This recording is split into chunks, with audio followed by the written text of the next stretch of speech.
starting to realize that crime was the number one way to sell newspapers still and get clicks, and it kind of grew from there. But yeah, it's sad. A friend of mine, I put out this rant about my friend Chris D'Elia, my opinions on it, and some people are so blind they're deaf, and no matter what you say, they won't hear it. They don't care. They just want their narrative.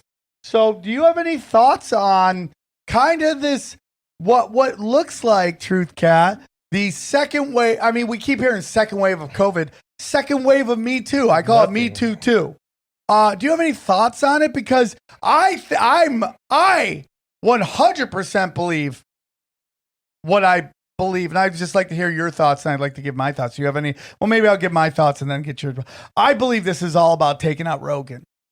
I think this is 100% about Rogan not playing ball with the DNC, not allowing Elizabeth Warren on, not allowing Joe Biden on, having people talking about Joe Biden's mental status and where is he really capable mentally of handling this job? Why are they pushing this guy that seems so broken? Why are they pushing him? And Joe asks that question all the time, and I don't think they like that. And then on top of that, you have the $100 million deal, and it's like, you think YouTube has anything to do with it? Because lately he just told him to fuck off. Like the other day he played a song, and Jamie was like, "You sure?" He's like, "I don't care. They're fucking thieves anyways." And they played a song, and they played the whole song, and he literally called them thieves on their own fucking thing. Yeah, and that's what we're talking about. So yeah, I do have some thoughts on that. I love it. I said probably months ago, probably almost a year ago, I made a video about Google and Eric Schmidt in particular. He used to be the CEO of Google, and he still works high up within Alphabet Inc. He's like part of the Bilderberg group. He is so high up in the deep state and the New World Order. And back then I said, I bet Joe Biden is going to be the next primary candidate for the DNC. And this was long before the race had really begun. And it's because Eric Schmidt of Google was financially backing Biden already at that time.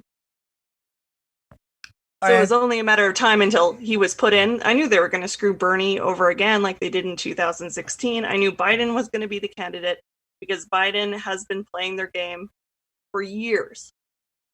He's already within that system. Like, you can't, besides Trump, it's always been, it was the Bushes, then the Clintons, and then the Bush again, and then Obama, and then it was supposed to be Hillary Clinton again, like the next Clintons, and then it was supposed to be Biden, which is like Obama 2.0.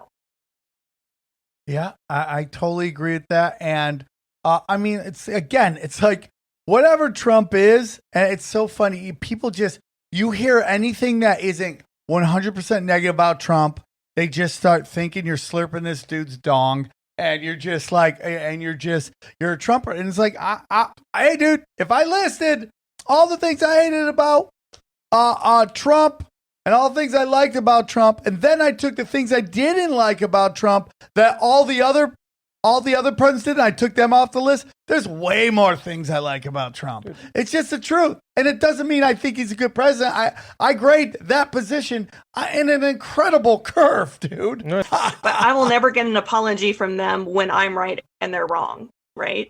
People who call you a conspiracy theorist will never come back and apologize when it turns out that you were right. Before all the social media and the YouTube, everybody, listen to me. Back in my day, we used to listen to read newspapers, USA Today, all that stuff. Loved it. I used to laugh at how USA Today was the beginning of the dumbing down. Mm-hmm. Like USA Today was the BuzzFeed of newspapers. Everything was a pie chart, right? The photos were so much bigger. Yeah, it was like less literature, more like shiny object shit, right? So let's say OJ. Let's get into OJ. Let's just say, now OJ's a bad example. Let's just say some celebrity or some famous person is accused of something. On the front page is the accusation. When it turns out it wasn't true, the apology from the newspaper was on page 17. And that's been done forever. It is the manipulation that they use to control our thought process. And like, really, dude, it's like, I get if you don't like Trump, but you have to admit the mainstream media's got nothing right. Nothing. No, Russiagate, wrong. The Steele dossier, dude, wrong. And then you go to my page and my small YouTube channel, and I'm doing the work that they should be doing. Dude, like you proved it. I type in Jeff Ross, what shows up? All good shit.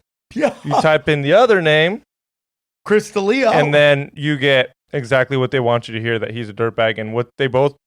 It's unbelievable. They want you to hear what you want, because it's the same thing. If you go on Twitter and you want, one's even worse than the other. If you'd ask me, one is of course worse. That's what I'm saying, and there's no reason that it should be the way. I literally, you type it in, and you can fucking find that one of them's getting pushed on and the other one isn't.